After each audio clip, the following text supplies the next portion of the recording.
ఇదిగోండి మొత్తం 200 బస్తాలు. మీరు వెళ్ళేసుకో. అమ్మయ్య, రాత్రి ప్యాక్ ఏ మందికి డబ్బులు ఎత్తుకోకర్లేదు. గాద కింద పందికొక్కుల్లా కూర్చున్న కొమ్మనే కొరుక్కు తినే అసాంఘిక శక్తులు చెలరేగిపోతున్నాయి. ఏదో ఒక రోజున నీ పాపం బద్దలవుతుంది. నీ తల బద్దలవుతుంది. నీ క్రైమ్ న్యూస్ ఆపకపోతే. ఆడిది ఎందుకు గాని పద. ఎక్కడికే? బార్కే. ఉండు. ఆ కెట్టారావు గడు ఓ కొత్త అన్నాడు. ఆడొచ్చాడు, వెళ్ళిపోయాడు. అదేంటి? ఆ ఊహ నేను ఎప్పుడో రామారావు గడికి అమ్మేశాను. నువ్వు నాకంటే ఫాస్ట్ గా ఉన్నావు. లేకపోతే నిన్ను తట్టుకోవడం కష్టం కదా. ఏదో ఒక రోజున మీరిద్దరు కలిసి ఈ మిల్లు అమ్మేస్తారు. ఫ్యూచర్ కరెక్ట్ గా చెప్పావు, కాకపోతే దానికి ఇంకా టైం ఉంది. మా అక్క పోవాలి. మరే ఆవిడికి నిండు నూరేళ్ళు అంత తొందరగా పోరు. అంత కరెక్ట్ గా ఎలా చెప్పగలిగావమ్మా? మాటల్లో వచ్చారు కాబట్టమ్మా. చల్ల ఏంటి దారి తెప్పిట్టు వస్తున్నాయి. మీ నొక్కుళ్ళు లీకై పీకలు నొక్కేయడానికి వస్తుందేమో. నువ్వు కాసేపు కరెంట్ పోయిందనుకో మ్యూట్ లో ఉండు. రా అమ్మా రా. ఏంటక్క ఈ సడన్ రైడింగ్? రైడింగ్ ఏంట్రా? విజిటింగ్ అనబోయి రైడింగ్ అన్నాడు అంతే. ఈ రోజు మీ బావగారు సంవత్సరికం. ఈ రోజు బావగారు పుట్టినరోజా? తెలిసి ఉంటే కేక్ అది కట్ చేసి జట్టోళ్ళకి అది పెట్టేవాళ్ళు. సంవత్సరికం అంటే పోయిన రోజు. తెలిసిందానే. ఇది ఆయన దగ్గరుండి కట్టించిన మిల్లు. ఓసారి చూడాలనిపించి. ఈ అబ్బాయి తమ్మునిడోళ్ళ అబ్బాయి కదూ? అవునమ్మా. డిగ్రీ చదివాడు కదా, అందుకే కదా కూలి పని చేస్తున్నాడు. మాలా థమ్స్అప్ గడైతే దర్జాగా బతికేవాడు. కనకపు సింహాసనం మీద సునకాల్ని కూర్చోబెడితే విద్యావంతులంతా శ్రామికులవుతారు, థమ్స్అప్ గాళ్ళంతా పాలకులవుతారు. ఏడ్చేవలే. నమస్కారం. అంత చదువుకుని ఈ పనేంటి బాబు? ఆ చదువు నాకు జ్ఞానాన్ని ఇచ్చింది గాని ఉద్యోగాన్ని ఇవ్వలేదండి. నాన్న చనిపోయాక మావయ్యే కష్టపడి చదివించాడు. ఉద్యోగం కోసం ఎదురు చూస్తూ ఖాళీగా ఉండి మావయ్యకు బరువు కాకూడదని ఏదో ఇలా. చాలా మంచి పని చేస్తున్నావు బాబు. కష్టపడే గుణం ఉంటే ఏ రోజైనా పైకొస్తావు. వస్తానండి. చదువుకుని కూడా కూలి పని చేస్తున్నాడంటే నిజంగా కుర్రాన్ని మెచ్చుకోవాలన్నయ్య. కరెక్ట్ గా చెప్పారమ్మా. కొంతమంది ఏమి చదవకుండానే చంకలో స్ప్రేలు కొట్టుకుని చేతిలో సెల్లలు పట్టుకుని పరాయి వాళ్ళ మీద పడి పందికొక్కులా మేస్తుంటారు. నీకు మళ్ళీ అన్నయ్య, అమ్మా పాప ఆ కుర్రాడికి ఇలాంటి బరువు పనులు చెప్పకుండా రాతకొత్త పనులు చెప్పన్నయ్య. అలాగేనమ్మా.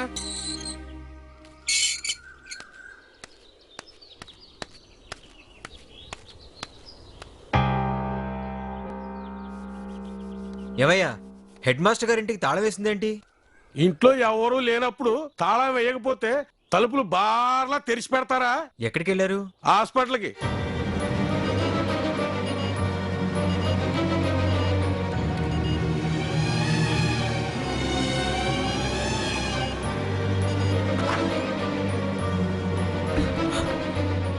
ఎలా ఉంది డాక్టర్? వాల్వ్స్ అన్ని క్లోజ్ అయిపోయాయి.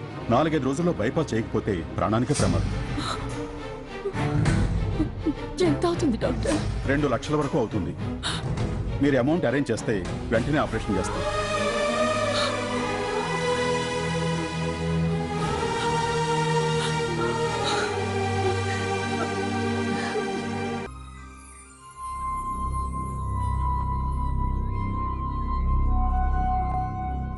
కూర్చోండి. ఎలా ఉంది మాణిక్యం మీ ఆయనకి? ఆపరేషన్ చేయాలంటున్నారు. అయ్యో, ఆపరేషనా? అయితే చాలా ఖర్చు అవుతుంది. అదే అర్థం కావటం లేదు. వేలల్లో అయితే మీలాంటి వాళ్ళ దగ్గర అడిగి తీసుకోవచ్చు. 2 లక్షలు కావాలట. ఎవరిస్తారు? ఎందుకిస్తారు? అమ్మా, పిల్లల దగ్గర ట్యూషన్ ఫీజు తీసుకున్నా 1200. ఇది దేనికి సరిపోతుంది? ఆ డబ్బు నేనిప్పిస్తాను. కాకపోతే చెప్పు, ఆయన కోసం ఏం చేయమన్నా చేస్తాను. రాజేశ్వరి గారి అబ్బాయి అచ్చిబాబు తెలుసు కదా? తెలుసు. మీ అమ్మాయిని ఆ అబ్బాయికిచ్చి పెళ్లి చేస్తే. సీతారత్నం, మత్తుండే మాట్లాడుతున్నావా? కష్టాల్లో ఉన్నాం కదా అని నువ్విచ్చే సలహా ఇదా? కోపడకుండా నే చెప్పేది విను. ఆ కుర్రాడు పుట్టుకతోనే పిచ్చివాడేం కాదు. పైగా పెళ్ళైతే పిచ్చి కుదురుతుందని డాక్టర్లు కూడా చెప్పారట. అయినా కూడా చూస్తూ తల్లిగా నీ బాధని నేను అర్థం చేసుకోగలను. ఒక భార్యగా ఆలోచించు. నీ భర్తను కాపాడుకోవటానికి ఇంతకంటే మార్గం లేదు.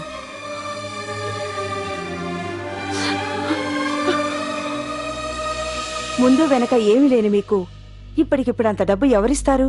ఒకవేళ ఇచ్చినా కూడా అప్పు తీర్చడానికి మీ జీవితం సరిపోదు. రేపు నీ కూతురు పెళ్లి చేయడానికి డబ్బులు కావాలిగా, ఎక్కడి నుంచి తెస్తావు? రాజేశ్వరి మంచి మనిషి. కోడల్ని కూతుర్లా చూసుకుంటుంది. నీ కూతురు అదృష్టం బావుండి ఆ కుర్రాడికి పిచ్చి తగ్గిపోతే కోట్లకు వారసురాలవుతుంది.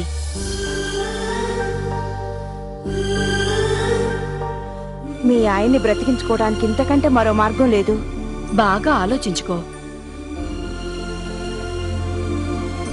ఆలోచించడానికే ఉంది. మీ అమ్మగారు చెప్పినట్టు అచ్చిబాబుని చేసుకోవడమే కరెక్ట్ అనిపిస్తోంది. మధునే మాట్లాడుతున్నావా? డబ్బు కోసం ఆ పిచ్చోడిని పెళ్లి చేసుకోమంటావా? ఆ డబ్బే లేకపోతే మీ నాన్నగారు బతకరు గాయత్రి. అందుకని నిన్ను వదులుకోమంటావా? చావు నేను చేస్తాను కానీ నువ్వు లేకుండా నేను ఉండలేను. ప్రేమ బ్రతికించాలి గాని చంపకూడదు. మన వల్ల మీ నాన్నగారికి ఏదన్నా అయితే జీవితాంతం మనం కలిసి ఉండగలమేమో గాని మనశ్శాంతిగా మాత్రం ఉండలేం గాయత్రి. నిన్ను ప్రేమించిన వ్యక్తిగా, నిన్ను పెళ్లి చేసుకోవాల్సిన వ్యక్తిగా నీ బాధ్యతల్నేం పంచుకోవాలి. కానీ నేను ఆ పరిస్థితిలో లేను. అందుకే నువ్వు నన్ను మర్చిపోయి. ఎలా మర్చిపోగలను? ఇన్నాళ్ళు నిన్ను ప్రేమించి నీతో జీవితం పంచుకోవాలని కలలు కని. కష్టమని నాకు తెలుసు, కానీ తప్పదు. 20 ఏళ్లు కని పెంచిన తల్లిదండ్రుల కోసం 2 ఏళ్ల మన ప్రేమని మర్చిపోవడం తప్పు కాదు. నీ మెళ్ళో తాళి కట్టి మీ అమ్మగారి మెళ్ళో తాళి తెంపడం తప్పు అవుతుంది. 2 ఏళ్ల క్రితం నేను లేకుండా ఉండగలిగిన దానివి 2 ఏళ్ల తర్వాత కూడా ఉండగలవు. నా మాట విని ఈ పెళ్లికి ఒప్పుకో గాయత్రి, ఒప్పుకో.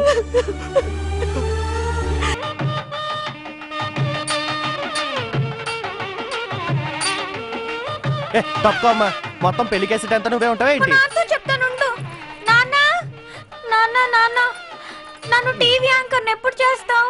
మొన్నటిదాకా చేయగలనో లేదో అని డౌట్ గా ఉండేది కానీ అచ్చిబాబు గారికి పెళ్లి అవ్వగలేంది నువ్వు టీవీ యాంకర్ ఎందుకమ్మా?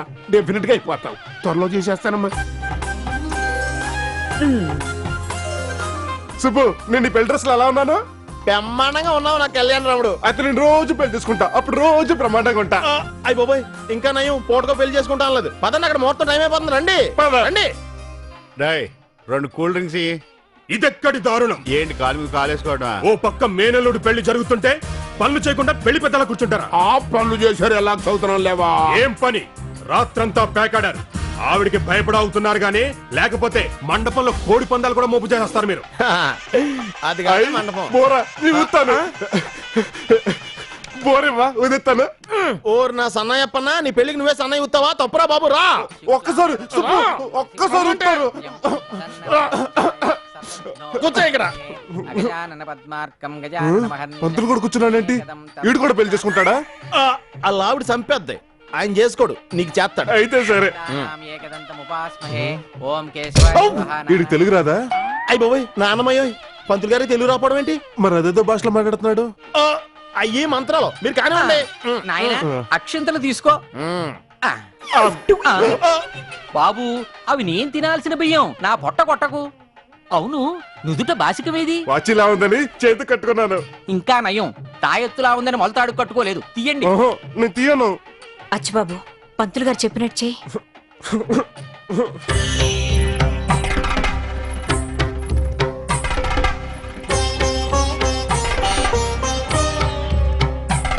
అయ్యి నీ బొగ్గు మీద కూడా చుక్కుంది. నీకు కూడా పెళ్లి అవుతుందా?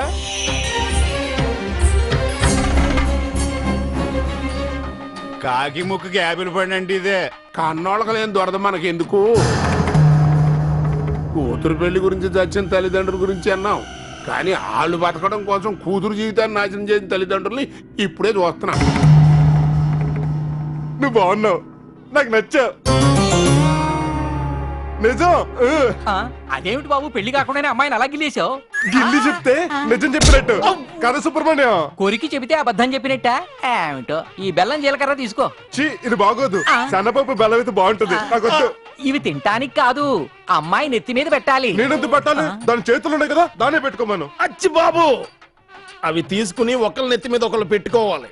ఓ, పెళ్ళంటే ఒకళ్ళ నెత్తి మీద ఒకళ్ళు చేతులు పెట్టుకోవటం అన్నమాట. పిచ్చివాడువైనా నిజం చెప్పావు.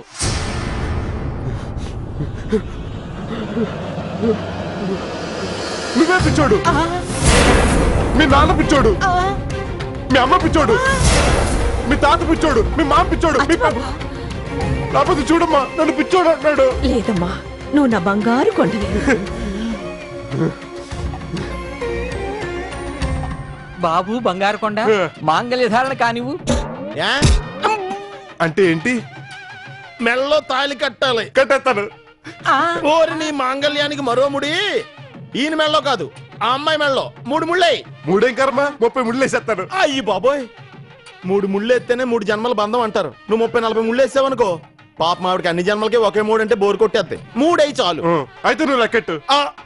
మాంగళ్యం తత్తునానేన మమ జీవన హేతునా కంఠే బధ్నామి శుభగే వందేవ శరణాగతం. అయ్యా అందరూ అక్షంతలు వేయండి.